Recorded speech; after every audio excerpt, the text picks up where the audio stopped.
you know the key elements outlined in Airworthiness Series B Part 1 the aircraft owner must comply with during a DGCA inspection? It's about a set of rules, strict regulations that keep every flight safe and reliable. First up is the Certificate of Airworthiness (CFA). This document is like a birth certificate of the aircraft. The categories of CFA ensures that every aircraft, whether used for commercial flights, experimental or recreational flying, is certified according to its use, ensuring that aviation safety required by DGCA. Next, we have maintenance record. These are the detailed record that documented every inspection, every repair, and every upgrade done on the aircraft. From routine oil checks to more complex fixtures, everything must be logged and well updated. Why? Because during an DGCA inspection, these records are like a diary that shows the aircraft's full health history. Follow up with logbooks are essential in aviation that document the history of aircraft operation, maintenance, and pilot experience. They play a crucial role in ensuring safety, regulatory, and compliances, and also tracking the airworthiness of both aircraft and pilot. Logbook must be accurate and ready for inspection all the time. They tell the story of every journey your aircraft has taken. Then we have Airworthiness Directive, our essential regulatory tool that ensures that continued safety of an aircraft and its component, issued by aviation authorities.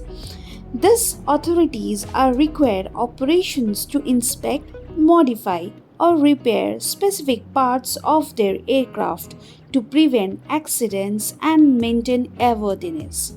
These categories with emergency and non-emergency ADs. This directive addresses a wide range of safety issues from minor defects to serious risk that could ground enter flight, and of course keep the paperwork ready to show the compliances.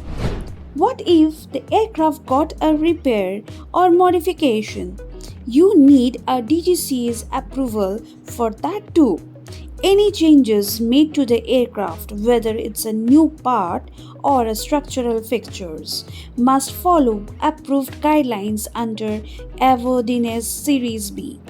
Keeping these records clean and organized can make or break a successful inspection. And if you have got a minimum equipment list, make sure that you are flying with the guidelines. The MEL outlines what equipment can be deferred or repaired later without grounding the aircraft. For each item, the MEL includes conditions for operation, repair intervals, procedures for crew. Be careful, every deferral needs to be documented, and the DGCA will want to see that document during an inspection.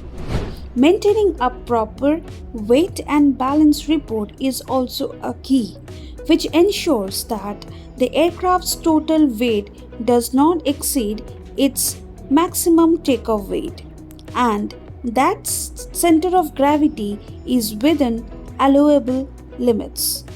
Every modification, every added parts can affect how an aircraft's performance is up to date.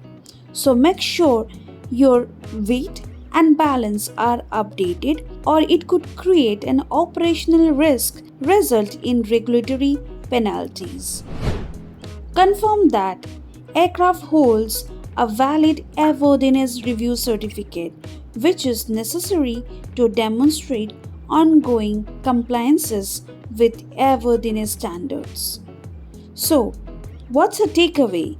Before the DGC inspection, make sure You got to have your certificate of airworthiness, maintenance logs, logbooks, and compliances with airworthiness directives all in check. Review any modifications or repairs. Ensure MEL is well updated and verify the weight and balance report is well accurate.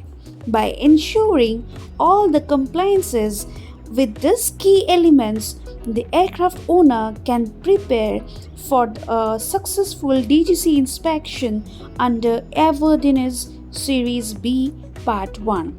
If you have enjoyed this lesson, don't forget to like, share, and subscribe to InnovaWorld for more insights about aviation and aerospace.